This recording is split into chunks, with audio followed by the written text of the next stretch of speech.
The current state of geopolitics is dominated by Israel's brutal war on Gaza and the recent U.S. approval for Ukraine to strike Russia with U.S.-made long-range missiles.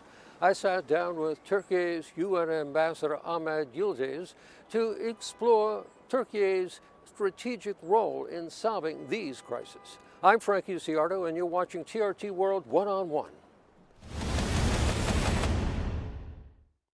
Turkey UN Ambassador Ahmet Yildiz, thank you for joining us here on TRT World. Welcome. Welcome to the Turkish house. You come to your position at the UN at a really interesting time in geopolitics. And the current state of geopolitics has been basically dominated by Israel's brutal war in Gaza. And recently, a letter was sent to the UN, signed by 52 countries, with a cover letter from you, asking for a halt of weapons to be delivered to Israel. Tell us more about what that was about. Okay, of course, Palestine is a priority. It's a dramatic one, although Ukraine is also preoccupying. Palestine is urgency because of the toll of the loss of lives, and because Israeli policies, practices is not promising to end this in a fair way.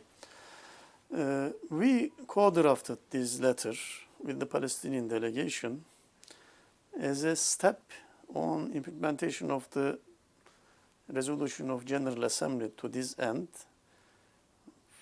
to follow the rules, advisory opinion of the ICJ, and also verdict of the ICJ as provisional measures in the genocide case. You know that ICJ, in its advisory opinion on the status of occupation, made clear determinations about the illegality of this occupation and tasked all member states to do their best to end this occupation and to prevent any steps which help Israel continue the occupation. So based on these ICJ rulings, indeed, Palestinian delegation had drafted a resolution in the General Assembly, and it was approved by a huge majority, by a record majority in the General Assembly. And one of the steps was this, to help end the occupation was to stop arms transfer to Israel by member countries and by regional and international organizations to do their best to this end. So we co-drafted this letter with the Palestinian delegation, and later we consulted with a core group, diverse core group from different continents, and the number was, I think, 13. And later we opened it to the signature of all membership of the UN. I'm glad that we collected 52 signatures from states and from 2 organizations. It's a good step, but believe me, many PRs, diplomats here from the countries which did not co-sign, they are in favor of such steps, in favor of unconditional and urgent ceasefire, in halting the arms supply to Israel. But they couldn't sign because of their coordination within their regional organizations such as EU. You know, some EU countries indeed have made some decisions to reduce arms supply to Israel, but they couldn't sign it. But I am sure that it will evolve in the right direction in the coming months. The awareness is increasing on this issue, not just on arms embargo, but on the steps to create pressure on Israel. Of course, one tool is to increase the number of countries recognize Palestine as a state. But the major achievement for Palestine during the last months, after the veto on membership of Palestine to the organization in the Security Council, the General Assembly made a very positive step, a resolution indeed, accepting Palestine in the General Assembly sessions in the order of states, in the alphabetical order, and with right to present drafts, resolutions, to defend it, but just they cannot vote because they are not full member, and membership is only possible if Security Council, no veto is applied there. So yes, Palestine, it seems, if it goes that way, Israeli intransigence will continue to occupy everybody in the world with this death toll, indiscriminate targeting of civilians. And of course, one major issue is UNRWA. Israel made several steps distancing itself from a solution to a state solution. And now they are trying to destroy UNRWA by banning UNRWA activities in Israel, by declaring UNRWA as a terrorist organization, by unsubstantiated allegations against UNRWA staff. Indeed, they murdered approximately 300 United Nations personnel. So it is a very dangerous move because this organization was mandated by the General Assembly. Also, this refugee status for Palestinians is an essential part of the inalienable rights of Palestinians and is a basic component of any future solution. So certainly in the Security Council, in general resolution, it will continue. Unfortunately, United States here is acting like a party to the conflict by unconditional support to Israel. Hopefully we expect them to agree with the language calling for an unconditional ceasefire. If you don't accept it, then ceasefire is for these purposes, for negotiations, for release of hostages, for future. We are there on Palestinian issue. It is not promising. What is good, of course, increasing number of countries recognizing Palestine, it is a good thing. But if this continues that way, indiscriminate targeting of civilians, insulting UN agencies, that some countries, the peace-loving countries, will come to the General Assembly with some resolutions to increase pressure on Israel, like it was done against South Africa during apartheid times, to suspend them from the General Assembly. Let's hope it will not escalate to this level, but it is not promising now. Do you feel the Security Council has failed to shoulder its responsibilities since last October? Because it seems to be every time there is, like you mentioned, a resolution in the Security Council, it faces a lot of hurdles. There's always a condition, and there's never a demand for an immediate ceasefire, which is really needed, correct? Yes. So Security Council was late in adopting any resolution on this. Frankly speaking, every draft is diluted. Sometimes it renders it unfunctional. So here, of course, we talk about Security Council. We should mainly focus on those countries which prevent it. Still, Security Council resolutions, even those weak ones, are not implemented. Israel always challenging them. They don't see enough pressure on themselves. Let's hope this one, prepared by Guyana as one of the E10 members, elected members of the Security Council, be agreed that way, with calling for an unconditional ceasefire. Of course, one issue is ceasefire, which is the key for everything. The other issue is flow of humanitarian assistance, which was stalled for a long time. It is unbelievable in any conflict. It is unprecedented, this death toll, also this impediment against humanitarian activities, that much casualties against of UN staff. They are all unprecedented.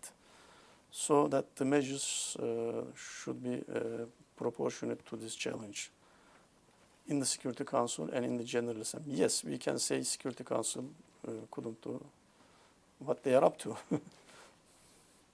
You know, I wanted to ask you, Palestinian Ambassador Riyad Mansour said that basically here we have a scenario where Israel is weaponizing food and aid, Yes. and it's causing what he believes to be the end result being a genocide Yes. in Gaza. Do you believe there is? These are all war crimes, certainly, war crimes and crimes against humanity, but the judgment, whether it is amount to genocide, will be decided by the ICJ.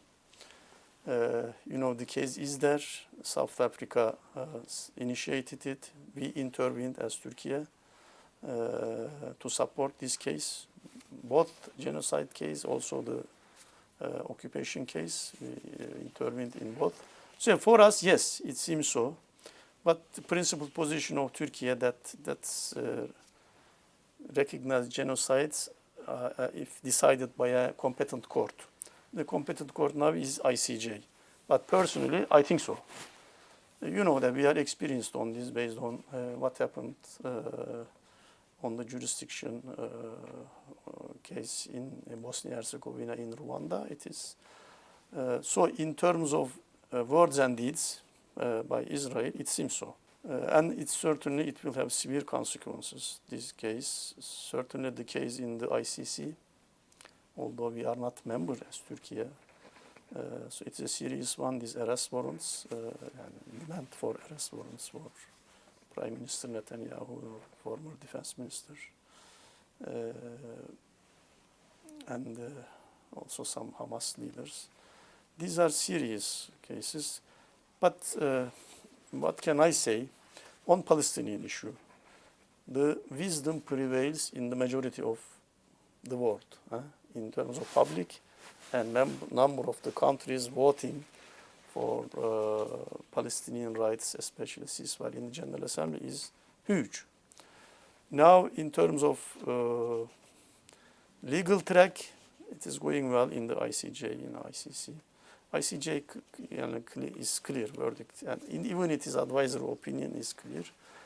Now I hope the United States will come to this line to press Israel more on this issue.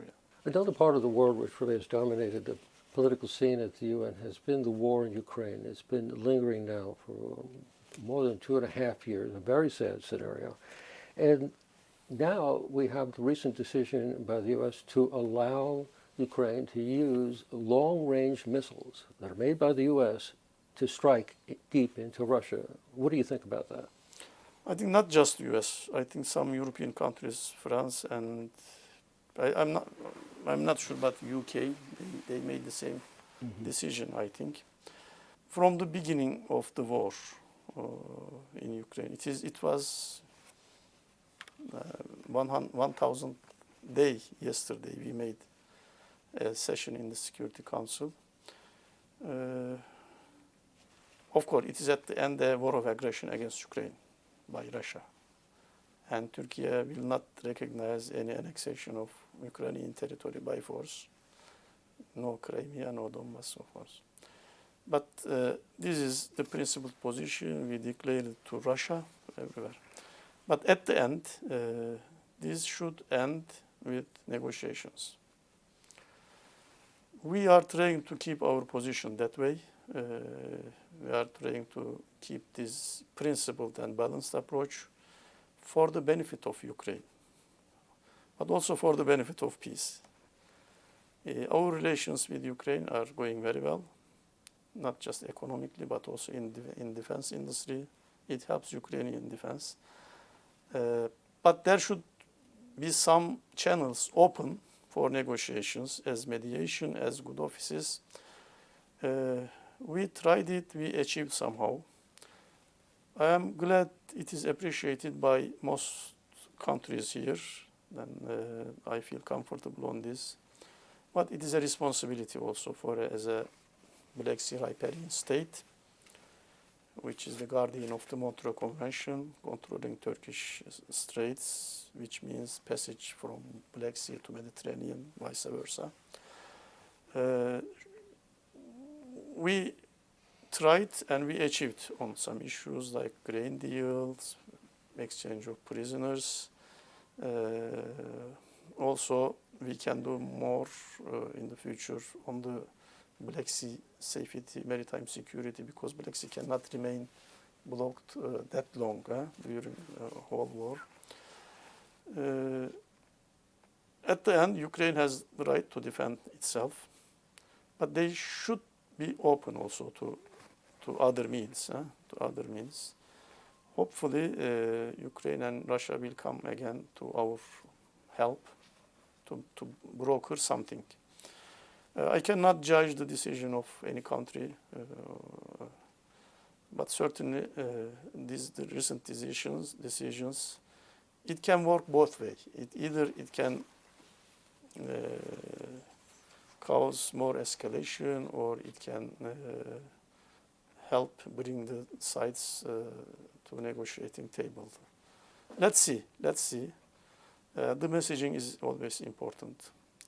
Of course, this is another issue of veto here. And whenever a Palestinian reasonable resolution comes to the agenda of the Security Council on Palestine, U.S. vetoes it.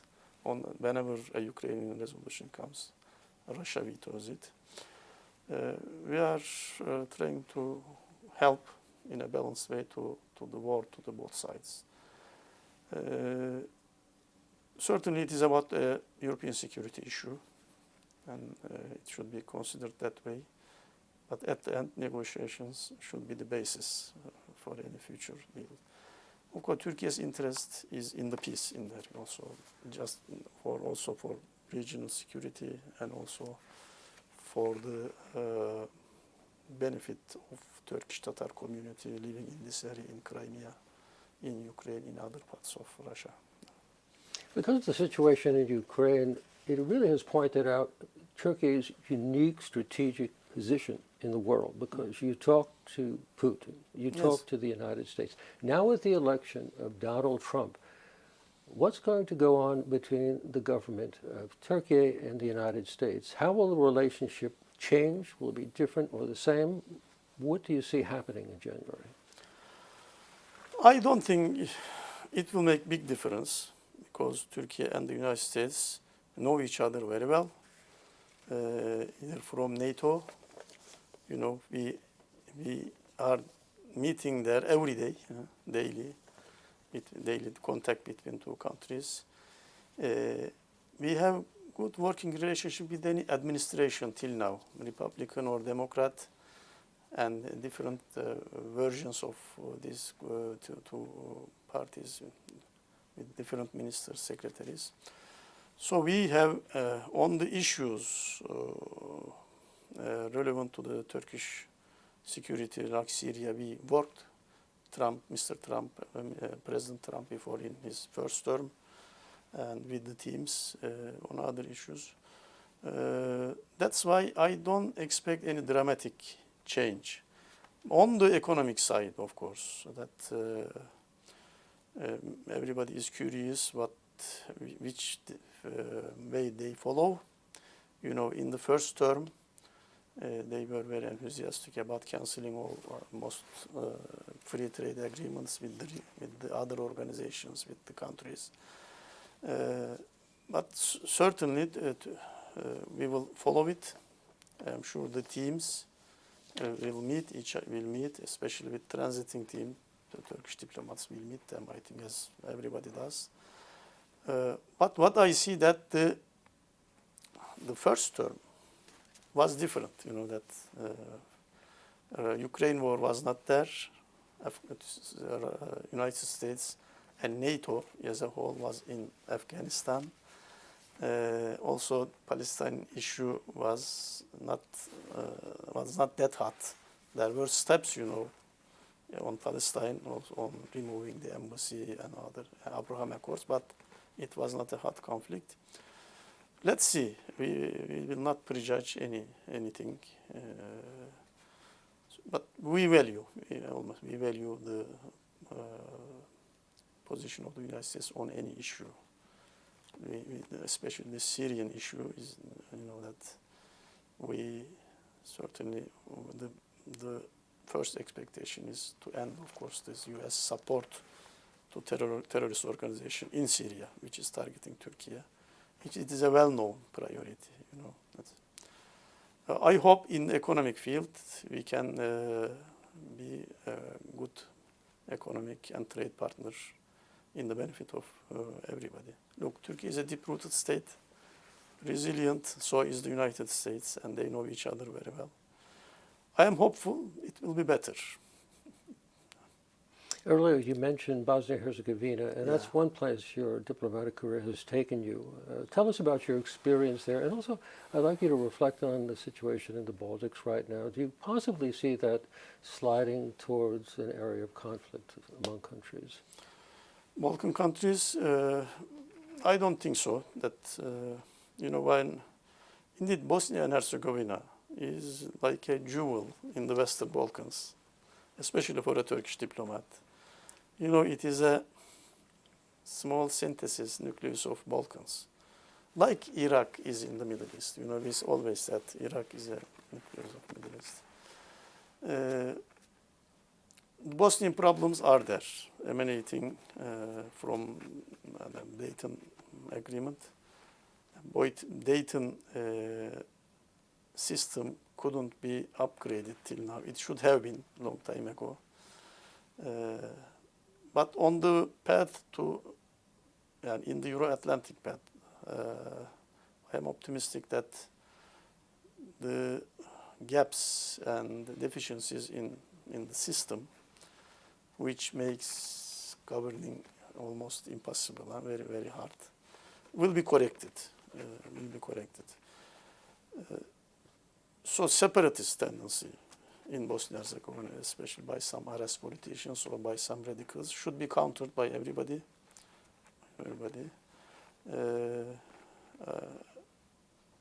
And the path to Euro-Atlantic institutions should be accelerated. So Bosnia-Herzegovina, when I served there, of course, has come from a genocide era, and it was a kind of a post-genocide psychology still there, especially among Bosniak majority, in the between women who lost their husband, their son. But now, after 10 years, I left there. The priority should be future-looking, forward-looking. What the steps? The steps in the good direction. But sometimes you see here that whenever Srebrenica resolution come, which is the right one, of course, that to commemorate genocide, it is a good step in direction. But sometimes it becomes problem within the country. I'm sure they will overcome it. One thing in Bosnia is, of course, that last month there was the session in the Security Council, the Peace Implementation Council, which is headed by the High Representative appointed by the UN and assisted by some countries, which is called members of the PIC, Peace Implementation Council. The presence of mandate of this PIC was conditioned to some criteria. That one of them is the implementation of this Sejdić Vinci, and the other criteria. They should be implemented as soon as possible. That the representatives of these three communities should come and implement it. I am optimistic. When I was there, the country was poorer. Now they are richer, and the accession process for the EU was very vague. Now they are on the path. they are accepted as a candidate, they will start negotiations as a whole with the neighboring countries. Still impediments are there, but I am optimistic in the future of Balkans. I'm glad that this Russia-West tension didn't reflect it that much because of the wisdom prevailed these days. Let's see. European Union should be more receptive to these countries because they have no other choice. Turkey declared always that we favor the European path of Bosnia and Herzegovina. Ambassador Ahmet Yildiz, thank you for joining us here on Not at TRT all. World. You're welcome. I hope I could answer No. in an It's an education, way. it really is. Informative way. It really is. Thank you. Thank you.